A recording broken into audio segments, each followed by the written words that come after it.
봉독해드린 말씀 가지고 14절 말씀이죠. 예수의 이름이 드러난지라, 이런 제목으로 함께 은혜 나누기를 원합니다. 오늘 본문에는 두 가지 사건이 연이어 기록되어 있죠. 1절부터는 예수님께서 고향 나사렛으로 가신 사건입니다. 근데 고향 나사렛에 가셨지만 고향 사람들한테 배척 당하셨다, 이제 그런 사건이 기록되어 있고, 7절 이하에는 예수님이 이 일 후에 12명의 제자들을 둘씩 복음을 전하기 위하여 파송하시는 장면이 등장합니다. 이 두 사건이 연이어 일어난 기록된 이유가 있겠죠. 왜 이 두 사건을 전혀 다른 이야기인 것 같은데 연이어 기록했을까요? 그것을 알려면 왜 예수님이 제자들을 파송하기 이전에 먼저 고향 나사렛을 방문하셨는가, 그 이유를 우리가 잠깐 생각해 봐야 합니다. 예수님이 왜 고향에 가셨을까요? 가장 쉽게 추측할 수 있는 것은, 고향 그러면 마음의 평안과 안식을 주는 그런 느낌이 있죠. 그래서 예수님도 고향에 가셔서 좀 쉬고 싶다, 가족들과 함께 쉬는 시간을 갖고 싶다, 그런 마음이 드셨을 수도 있습니다. 아니면 가버나움에서 행하신, 이곳저곳에서 행하신 놀라운 기적과 이적이 있는데 고향에 가서도 그런 기적과 이적을 통해 아픈 이들을 고쳐주고 싶은 마음이 있었을 수도 있습니다. 더 중요한 것은 고향에 가서 복음을 전함으로 내 고향 사람들에게 구원의 놀라운 은혜를 베풀기를 원하는 그런 마음이 있었을 수도 있습니다. 다 일리가 있는 추측이지만, 그러나 오늘 본문 1절에 보면 중요한 말씀이 1절로 시작을 하고 있는데, 같이 한번 1절 읽어보겠습니다. 6장 1절 시작. 예수께서 거기를 떠나사 고향으로 가시니 제자들도 따르니라. 아멘. 고향으로 가시는 중요한 목적은 따르는 제자들 때문에 그렇다. 오늘 1절에 그렇게 시작하고 있습니다. 예수님이 나사렛 고향에 따르는 제자들을 데리고 가셨는데, 중요한 목적은 이 제자들에게 고향에 가서 뭔가를 보여주고 싶었기 때문입니다. 근데 결과적으로 예수님은 제자들에게 고향에 가셔서 뭘 보여주셨죠? 자신이 고향 사람들에게 배척당하고 거절당하시는 그런 모습을 제자들에게 보여주셨습니다. 이건 예수님이 예측한 것이고 제자들에게 일부러 보여주고 싶은 모습이었다, 그렇게 이야기할 수 있습니다. 왜 그렇죠? 7절에 보면 예수님이 둘씩 짝을 지어서 복음을 전하라고 각 마을에 파송을 하는데, 제자들이 이 복음을 들고 이곳저곳에 가서 복음을 전하는데 두 가지 반응이 있을 수 있습니다. 첫째는 10절에 보면 어디서든지 누구의 집에 들어가거든 그곳을 떠나기까지 거기 유하라. 복음을 전하는 제자들을 반갑게 맞이하는, 그들이 전하는 복음을 잘 영접하는 사람들이 있을 수 있겠죠. 이건 참 놀랍고 긍정적인 은혜로운 반응입니다. 이런 반응만 있는 것이 아니라 또 어떤 반응이 있죠? 11절 말씀이죠. 어느 곳에서든지 너희를 영접하지 아니하고 너희 말을 듣지도 아니하거든. 예수님이 둘씩 짝지어 복음을 전하는데 그들의 복음을 영접하고 그들의 복음을 듣는 사람들이 있는 반면에 그들을 영접하지 않고 그들의 말을 듣지 않는 사람들이 있을 수 있습니다. 제자들을 거절하고 제자들을 배척하는 사람들을 만날 수 있습니다. 그럴 때 당황하지 말라는 거죠. 누구도 거절당하고 배척당하십니까? 예수님도. 심지어 누구한테요? 고향 사람들한테 거절당하고 배척당했으니, 그래서 일부러 제자들을 데리고 예수님이 고향 나사렛에 가셔서 배척당하고 거절당하는 모습을 제자들에게 일부러 보여주기를 원하셨다. 그렇게 오늘 본문 전체적인 스토리를 간단하게 정리할 수 있을 것입니다. 예수님이 제자들을 향해서 고향에 가자 그랬을 때 제자들이 얼마나 신났겠습니까? 왜냐하면 이때만 해도 예수님이 이제 유대에서 굉장히 유명한 그런 인사가 되었으니, 고향에 가면 오늘날 우리도 시골에 가면 시골에서 개천에서 용남면 어떡하죠? 프랜카드를 걸죠. 우리 동네 출신 누가 서울대에 합격했다, 누가 뭐 별을 달았다, 누가 뭐 성공했다, 현수막을 걸고 금이 환영해서 동네 잔치를 벌이고 얼마나 크게 환영을 해줍니까?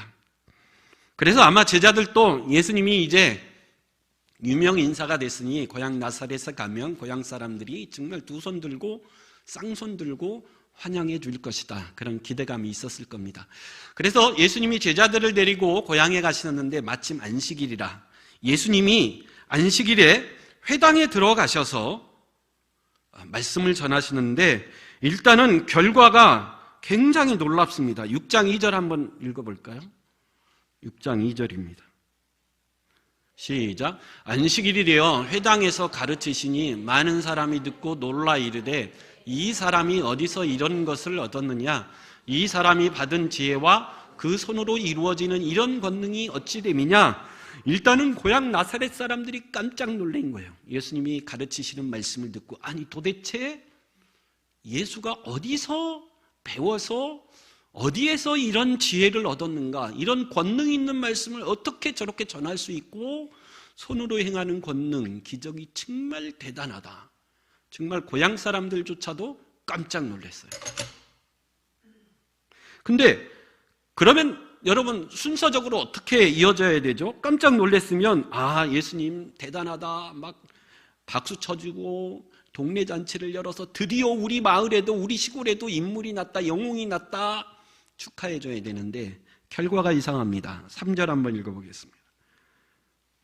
3절 같이 읽어보겠습니다. 시작. 이 사람이 마리아의 아들 목수가 아니냐? 야고보와 요셉과 유다와 시몬의 형제가 아니냐?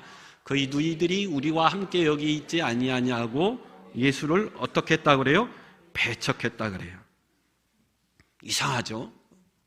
결과가 이상합니다. 예수님을 배척했다, 거절했다, 그렇게 결론을 맺습니다. 그래서 4절에 보면 예수님이 유명한 격언 한마디를 남기죠. 선지자가 자기 고향과 자기 친척과 자기 집 외에는 존경을 받지 못함이 없느니라.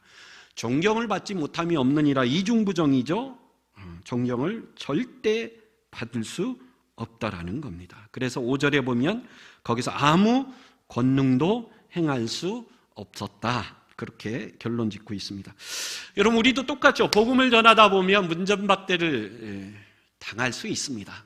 제가 신학생 때 같이 이렇게 전도를 하다 보면 뒤에서 소금 뿌리는 사람도 있고요.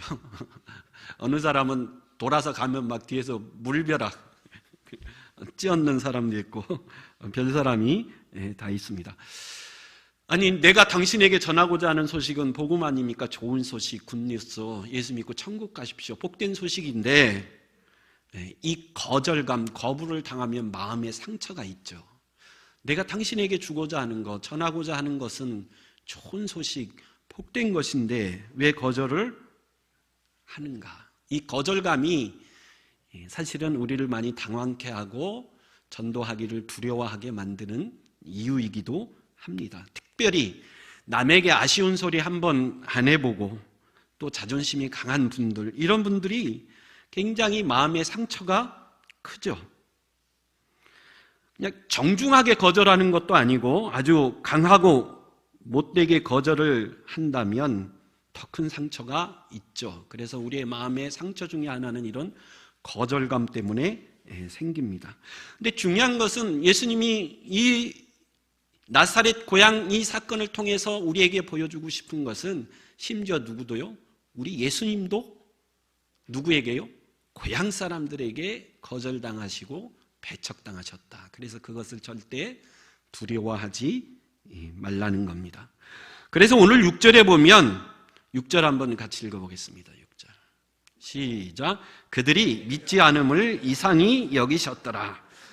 그들이 믿지 않는 것, 분명히 예수님이 말씀을 전하시고 손으로 행하는 기적을 통해 예수가 하나님의 아들이심을 분명히 드러내 보이셨는데도 불구하고 그들이 믿지 않음을 이상히 여겼다. 여러분 마가복음 4장에 보면 갈릴리 바다에 폭풍이 일어났을 때의 말씀을 우리가 한번 잠시 나눈 적이 있습니다. 예수님이 제자들과 함께 배를 타고 갈릴리 바다를 건너는데 거대한 폭풍이 일어났습니다. 근데 제자들은 일단은 자신의 힘으로 이겨보려고 했죠. 왜? 갈릴리 바다에서 태어나 어부로 평생을 산 잔뼈로 굵은 이 바다에 대해서는 전문가 중에 전문가들이 제자들이었기 때문에 이 폭풍쯤이야 하고 이겨보려고 노력을 했는데 이 폭풍이 얼마나 거셌는지 제자들의 힘으로는 어찌할 수가 없었어요. 그래서 거의 죽을 지경에 이르게 되어서 제자들이 두려워했다 그럽니다. 그래서 예수님을, 잠자고 있는 예수님을 막 흔들어 깨웠어요. 예수님, 우리가 이렇게 죽게 되었는데 왜 이렇게 잠만 주무시고 계십니까? 그랬더니 예수님이 잠에서 깨어 책망하시죠. 왜 두려워하느냐? 여러분, 이 죽게 생겼는데 두려워하는 것은 본능이고 당연한 것 아닙니까? 그것도 바다에 대해서는 전문가들인 어부들이 어찌어찌 해보려고 했는데 안 되고 죽을 지경에 이르렀다. 무섭죠? 이러다 죽을 수도 있겠다. 당연한 것이고 본능인데도 불구하고 예수님이 왜 무서워하느냐 책망했어요. 책망한 이유가 뭐죠? 왜 뭐가 없느냐? 믿음이 없느냐. 왜 나에 대한 믿음이 없느냐는 거죠. 예수님은 창조주 하나님이신 줄 믿습니다. 예수님은 지금도 이 세상을 통치하고 다스리시는 만왕의 왕이신 줄 믿습니다. 제자들을 향하여 왜 너희는 나를 믿지 못하고 이렇게 두려워하느냐 책망하셨어요. 오늘 또 본문에 분명히 고향 나사렛에 가셔서 말씀을 전하실 때 예수의 하나님의 되심에 놀라운 권능이 나타났어요. 그래서 고향 사람들도 깜짝 놀랐습니다.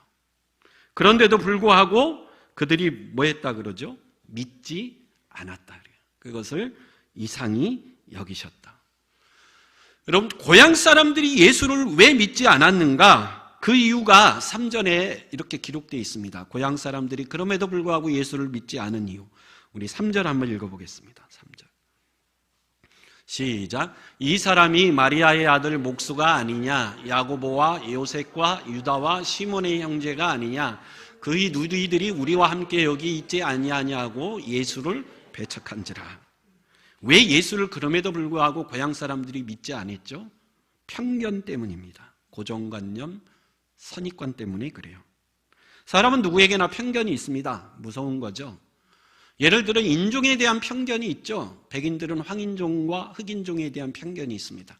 또 황인종은 흑인종에 대한 편견이 있고 흑인들도 나름 황인종에 대한 편견이 있죠. 이 편견이 때로는 인종차별로 나타납니다.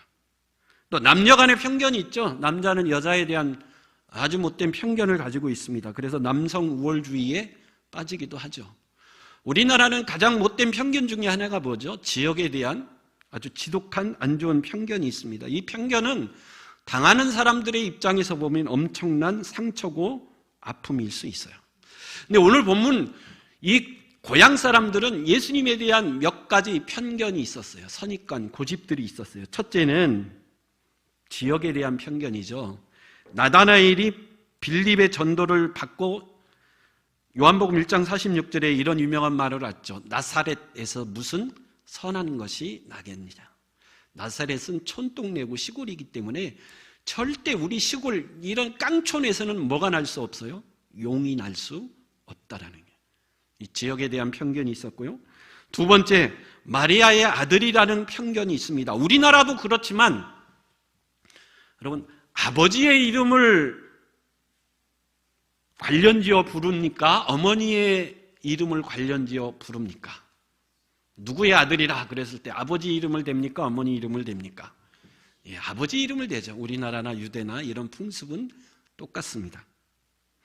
오늘 본문에 예수님의 아버지 요셉은 이미 돌아가셨을 가능성이 높습니다. 일찍 돌아가신 것 같아요. 그럼에도 불구하고 자식을 소개할 때는 어머니의 이름을 대기보다는 아버지의 이름을 대는 것이 일반적인 풍습입니다. 그럼에도 불구하고 예수를 가리켜 요셉의 아들이라고 하지 않고 마리아의 아들이라고 하는 것은 굉장히 모욕적인 언사고 무슨 뉘앙스가 풍겨져 있죠. 마리아 당신이 처녀 때 낳은 사생아, 아버지가 불분명한 아들일 수 있다라는 또 편견이 있습니다. 세 번째는 직업에 대한 편견이 있죠. 이 사람이 마리아의 아들 누구가 아니냐? 목수가 아니냐. 목수라고 하는 것은 그 당시 천한 직업이죠. 가난한 사람들이 주로 했던 일인데 예수 당신 스스로 랍비라고 지칭하지만 손으로 일해야 먹고 살 수 있는, 겨우 먹고 살 수 있는 천한 목수가 아니냐. 그런 당신이 메시아요 그리스도라고 하는 것 웃기다. 이제 그런 또 편견이 있습니다. 마지막, 야고보와 요셉과 유다와 시몬의 형제가 아니냐. 그 너희들이 우리와 함께 여기 있지 않느냐. 예수님은 적어도 6명의 동생들이 있었던 것 같아요. 남자 동생 4명, 여자 동생 2명. 이게 무슨 말이죠? 예수님은 30년간 나사렛에 살면서 우리가 다 봐왔다는, 네가 잘하는 것, 네가 성장하는 것, 네 형제들, 누이들, 네 부모들, 네가 목수로서 대패질하고 뭐 망치질하고 이런 모든 것들을 다 봐왔다는, 이걸 뭐라고 그러죠? 익숙함의 편견이라는 거예요. 세상 누구보다도 우리가 예수 당신을 너무 잘 안다라는 거예요. 근데 결론은 뭐죠? 당신은 그래서 절대 누가 될 수 없다? 메시아가 될 수 없고 그리스도가 될 수 없다라는 거예요. 그래서 예수를 뭐 한 거죠? 배척한 거예요.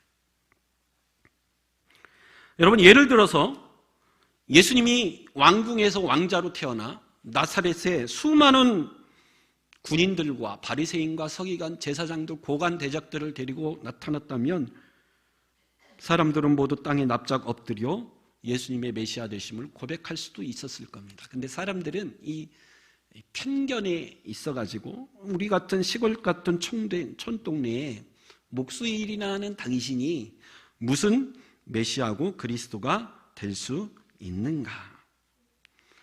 우리가 다 안다라는 거예요.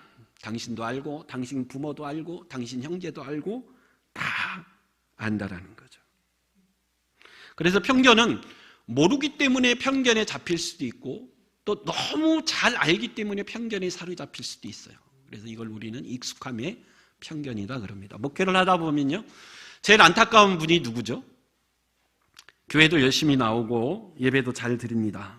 세월이 흘러 10년, 20년, 30년 신앙생활을 너무 잘해요. 그래서 직분도 받고 교회 중직도 됐습니다. 근데 가만히 보니까 신학의 기쁨이 없어요. 예배에 감동도 없습니다. 그저 습관적으로 교회에 나오고 계세요. 안타깝죠. 그래서 이분은 자랑이 뭡니까? 아, 옛날이요. 옛날에 내가 옛날에 왕년에, 이제 그게 자랑인 거죠.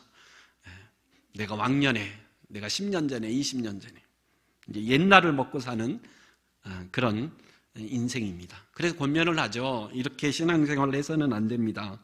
회복해야 됩니다. 그래서 뭐 성경 공부를 같이 합시다. 아니면 어떤 좋은 영적 프로그램이 있으니까 이거 한번 참석해 보십시오. 그럼 뭐라 그러죠? 다 해봤다라는 거예요. 옛날에 다 해봤다.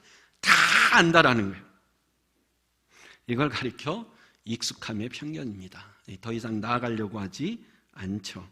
그러니까 오늘 본문에 나오는 이 고향 사람, 나사렛 사람들은 예수님에 대해서 너무 잘 안다라는 그 편견 때문에 결국 예수를 배척했다 그럽니다. 여러분, 교회를 부흥하는 데 있어서 가장 방해가 되는 것은 사실 교회 밖의 사람들이 아니라 교회 안에 있는 이 편견, 아집, 고집, 이것 때문에 그렇죠. 뭐 예를 들어서 지금은 그렇지 않지만 20년 전 막 한국교회 경배와 찬양 붐이 막 불 때 교회마다 무슨 싸움이 있었냐면 드럼을 교회에 강대상에 올려놓느냐 마느냐, 이걸 가지고 정말 피 터지게 싸웠습니다. 드럼은 술집이나 뭐 막 이렇게 춤추는 데에서나 쓰는 악기인데 거룩한 교회에 그걸 들어놓을 수 있느냐, 엄청 싸웠습니다. 내 눈에 흙이 들어가기 전까지는 절대 교회에 막 별사람 다 있었어요. 근데 여러분, 피아노를 교회에 처음 들여놓을 때에도 그런 논쟁이 있었습니다. 교회가 피아노를 처음 쓰려고 할 때 똑같았어요. 이 피아노는 어디에서 주로 쓰는 악기였죠? 술집에서. 술집에서 쓰는 악기를 어떻게 교회에 들여놓고 쓸 수 있느냐. 근데 여러분, 시간이 지나놓고 보니까 너무 좋죠. 그러니까 편견과 고집이 교회 부흥을 방해할 수 있어요. 그래서 우리는 예수 그리스도의 십자가의 복음과 성부, 성자, 성령, 삼위일체 하나님 이외에는 다 비본질에 속한 거예요. 그런 걸 가지고 괜히 편견에 사로잡히지 않는 저와 여러분들이 될 수 있길 간절히 축원합니다. 이 예수님의 고향 사람들은 예수님을 너무 잘 안다, 내가 잘 알아, 이 익숙함의 편견 때문에 예수님의 말씀을 듣고 깜짝 놀랐죠. 충격을 받은 겁니다. 그럼에도 불구하고 예수를 거절하고 배척하는 그런 안타까운 결과를 가져왔다라는 겁니다. 이 모습을 예수님은 제자들에게 있는 그대로 보여줬어요. 복음을 전하다 보면 이런 배척과 이런 거절을 당할 수도 있다라는 거죠. 그리고 7절에 예수님께서 둘씩 제자들을 파송합니다. 7절에 보면 더러운 귀신을 제어하는 권능을 주셨어요. 그리고 12절에 보면 제자들이 나가서 뭐 하라고요? 회개하라고, 복음을 전하라고. 또 13절에 보면 많은 귀신을 쫓아내며 많은 병자를 고칠 수 있는 능력을 주셨어요. 근데 여러분 한번 생각해 봅시다. 제자들이 둘씩 나가서 회개하라. 여러분, 회개하라는 내용은 뭐죠? 당신은 죄인이니 하나님 앞에 뭐 하라는 거죠? 회개하라는. 여러분, 듣기 좋은 소리입니까? 듣기 나쁜 소리입니까? 좋은 소리 아니에요. 당신은 죄인이니 회개하라. 좋은 소리가 아닙니다. 그러면 제자들이 나가서 당신 죄인이니 회개하십시오, 이렇게 전하라고 했을 때 사람들이 순수하게 제자들이 권위 앞에 엎드려 회개했을까요? 여러분 생각해 보십시오. 이 시대에 가장 권위 있는 회개에 관한 전파자는 누구였죠? 세례 요한이었어요. 세례 요한이 회개하라고 외칠 때 구름과 같은 사람들이 모여 회개하고 요단강에서 세례를 받았습니다. 그런 이유가 있죠. 세례 요한에게는 그럴 만한 권위와 카리스마가 있었어요. 세례 요한은 제사장 가문 출신이고 에세네파 출신으로 광야에서 메뚜기와 석청을 먹고 또 낙타 털옷을 입고 수도한 사람이었기 때문에 세례 요한이 회개하라 그랬을 때는 그 권위가 있어서 많은 유대인들이 무릎 꿇고 회개를 했습니다. 근데 여러분, 이 제자들은 누구죠? 아무 권위가 없어요. 제사장 가문도 아니고 바리새파도 아니고 랍비도 아니고 그저 평범하게 고기 잡고 있는데 어느 날 갑자기 예수님이 와서 내 제자가 되라 그래서 예수님의 제자가 된 게 전부입니다. 근데 이들이 가서 사람들에게 당신 죄인이니까 회개해요, 이 말에 순순히 아멘 했을까요? 근데 여러분, 놀라운 결과가 일어났죠. 14절 한번 읽어보겠습니다. 14절 읽어보겠습니다. 시작. 이에 예수의 이름이 드러난지라. 예, 제자들이 둘씩 가서 회개해라 그랬더니 놀라운 결과가 나타났어요. 누구의 이름이 드러났다고요? 예수의 이름이 드러났더라. 제자들도 조마조마했겠죠. 우리가 나가서 복음을 전하면 과연 저 사람들이 믿을까? 근데 결과적으로 예수의 이름이 드러나는 놀라운 결과가 나타났다라는 거죠. 왜 그렇죠? 제자들이 나가서 복음을 전하는데 누구의 이름으로 전한 거죠? 예수의 이름으로. 누구의 이름으로 병을 고친 거죠? 예수의 이름으로. 누구의 이름으로 귀신을 내쫓은 거죠? 예수의 이름으로.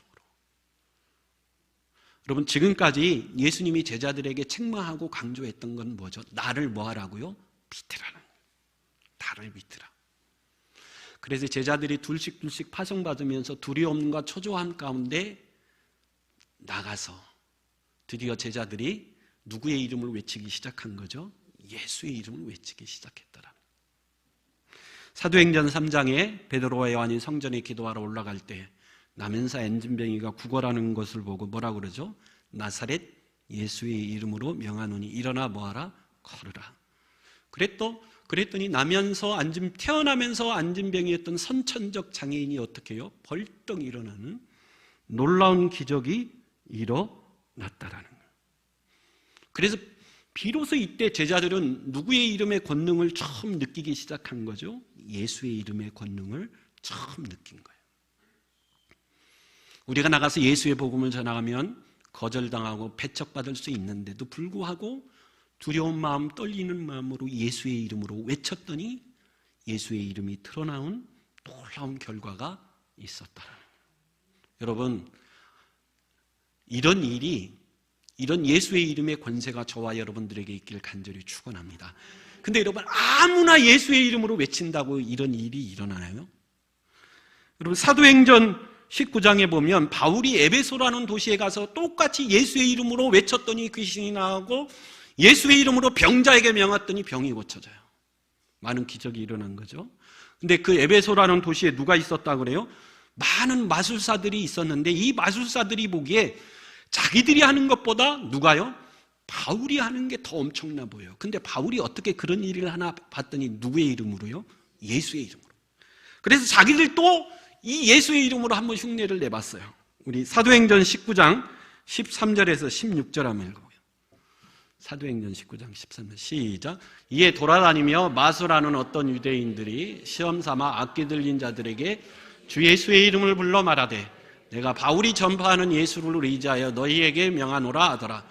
유대의 한 제사장 스게와와 일과 아들도 이 일을 행하더니 악귀가 대답하여 이르되 내가 예수도 알고 바울도 알거니와 너희는 누구냐 하며 악귀 들린 사람이 그들에게 뛰어올라 눌러 이기니 그들이 상하여 벗은 몸으로 그 집에서 그래서 이 마술사들이 바울을 흉내내서 귀신 들린 사람 앞에서 예수의 이름으로 명하노니 나가라 그랬더니 그 귀신이 뭐라고 그래요? 내가 예수도 알고 바울도 아는데 도대체 너는 누구냐? 그러면서 달려들어. 그래서 깜짝 놀려가지고 도망갔다 그래요. 여러분, 아무나 예수의 이름으로 외친다고 예수의 권능이 나타나는 게 아니라 중요한 건 뭐죠? 그 예수를 뭐 해야 돼요? 믿어야 돼요. 믿는 믿음이 있어야 돼요. 여러분, 마가복음 1장 1절 이렇게 시작하죠. 하나님의 아들 예수 그리스도의 복음의 시작이라. 마가복음을 마가가 기록했는데 이 복음을 기록한 이유가 뭐죠? 하나님은 예수 그리스도의 아들이심을 너희로 하여금 뭐하게 하려고? 믿게 하려고 기록한 거예요. 그래서 죄송합니다. 마가복음은 16장으로 구분되어 있는데 두 부분으로 나뉘어져요. 11장부터 16장까지는 예수 그리스도께서 십자가에 못 박히시기 전 한 주간, 그 고난주간의 일이 집중적으로 기록되어 있고 1장부터 10장까지는 예수님의 공생애의 기록, 3년 6개월 동안 예수님의 공생애가 어땠는가를 기록하고 있어요.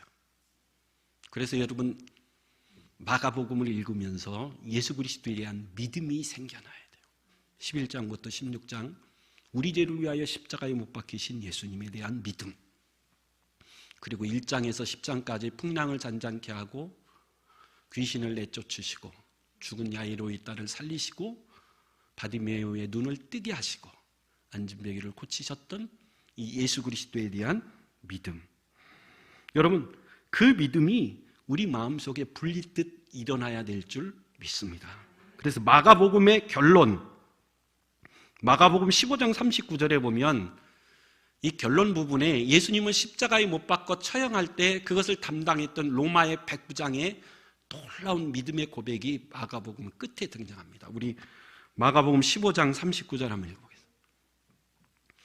시작. 예수를 향하여 섰던 백부장이 그렇게 숨지심을 보고 이르되 이 사람은 진실로 하나님의 아들. 백부장이 예수님이 십자가에 못 박히시는 것을 보고 뭐라고 고백하죠? 이 사람은 진실로 누구의 아들이다? 하나님의 아들이다. 로마의 백부장도 그런 믿음의 고백을 했다면 마가복음을 읽는 저와 여러분들은 더 큰 위대한 믿음의 고백이 있어야 돼요. 예수님은 하나님의 아들이시며 우리를 위하여 십자가에 못 박혀 죽으셨을 뿐만 아니라 만왕의 왕이시오 만주의 주이시며 예수 그리스도의 이름에 놀라운 권능과 능력이 있다라고 믿을 수 있는 이 놀라운 고백이 저와 여러분들의 입에서 쏟아져 나오기를 간절히 축원합니다. 근데 마가복음에는 예수님이 행하신 이 모든 것을 보고 깜짝 놀라는 사람들이 있었어요. 근데 오늘 본문에도 보면 놀라는 것으로 끝나고 믿음으로 나아가지 못하는 안타까운 사람들이 있다라는 거죠. 여러분, 1장부터 10장까지 예수님이 행하시는 많은 일들 가운데 많은 사람들이 놀랐어요. 심지어 누구도 예수님 앞에 나와 엎드려 고백하죠. 귀신들도 예수님 앞에 나와 당신은 누구라고요? 하나님의 아들 예수 그리스도라. 누구도 그렇게 얘기해요? 귀신들도. 근데 여러분, 귀신의 특징은 뭐라고 그랬죠? 알기는 잘하는데 뭐 하지 않아요? 믿지 않아요. 그래서 결국 멸망당할 것입니다. 오늘 고향 사람들이나 예수가 전한 말씀, 예수가 행한 많은 기적과 이적을 보고 깜짝 놀란 사람들이나 거기서 멈추고 끝나고 그리고 결국 예수를 거절하고 배척해서는 안 된다라는 거예요. 여러분, 예수가 행한 말씀을 듣고 예수님이 행하신 일들을 보고 깜짝 놀랐으면 그 믿음으로 나아가야 돼요.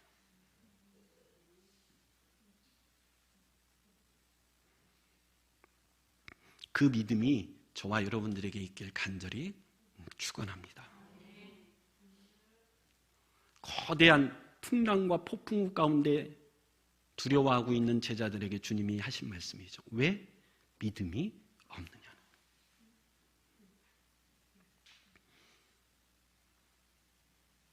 캐나다에 세인트 로렌스 강이 있는데 한겨울에 어느 분이 이 강을 건너려고 합니다. 보니까 얼음이 꽝꽝 얼었어요. 그래서 그냥 걸어서 건너도 되겠다. 그래서 걸어서 건너는데 갑자기 쨍쨍 소리가 들립니다. 얼음이 깨지는 소리. 그래 갑자기 겁이 났어요. 그러면 여러분 어떻게 그 강을 건널까요? 이제 기어서 건너는 거죠. 걸어서 가다가 기어서. 그런데도 다시 또 쨍쨍 소리가 나서 막 벌벌 떨면서 더 이상 움직이지도 못하는 상황이 됐어요. 근데 저 뒤에서 갑자기 큰 소리가 들려옵니다. 무슨 소린가 봤더니 말 2마리가 마차를 끌고 이 얼어붙은 강을 막 질주하며 건너는 거예요. 깜짝 놀랐죠. 아니 저 사람이 미쳤나? 같이 죽으려고 저러나? 근데 나중에 알고 봤더니 이 강은 겨울에 얼음이 크게 두껍게 얼려서 아무리 마차가 지나가도 결코 깨지지 않는 강이라 그래요. 믿음이 없다라는 것은 바로 그런 것입니다. 여러분, 우리는 예수 그리스도를 아는 것으로 끝나면 안 돼요. 예수 그리스도에 대한 믿음이 있어야 될 줄 믿습니다. 주여 우리의 믿음이 없음을 불쌍히 여겨 주시옵소서. 그 믿음을 주시옵소서. 예수님이 마가복음 16장 15절 18절에 우리에게 이렇게 말씀하십니다. 한번 읽어보고 마칠게요. 시작. 또 이르시되 너희는 온 천하에 다니며 만민에게 복음을 전파하라. 믿고 세례를 받는 사람은 구원을 얻을 것이요 믿지 않는 사람은 정죄를 받으리니 믿는 자들에게는 이런 표적이 따르니 곧 그들이 내 이름으로 귀신을 쫓아내며 새 방언을 말하며 뱀을 집어올리며 무슨 독을 마실지라도 해를 받지 아니하며 병든 사람에게 손을 얹은즉 나으리라 하시더라. 믿는 자들에게는 이런 권능과 능력을 주시겠다라는 거예요.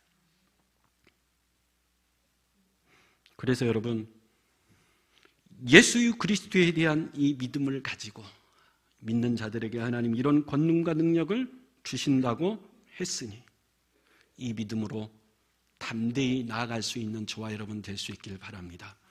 두려움과 초조 가운데 떨고 있는 사람이 있습니까? 주님의 음성을 들으십시오. 왜 두려워하느냐? 믿음이 적은 자들아. 하나님 믿음 없음을 불쌍히 여겨 주시고 예수 그리스도에 대한 믿음을 가지고 제자들과 같이 주의 이름을 만방에 드러낼 수 있는 참 제자로 살아갈 수 있는 저와 여러분들이 될 수 있길 간절히 축원합니다. 기도하겠습니다.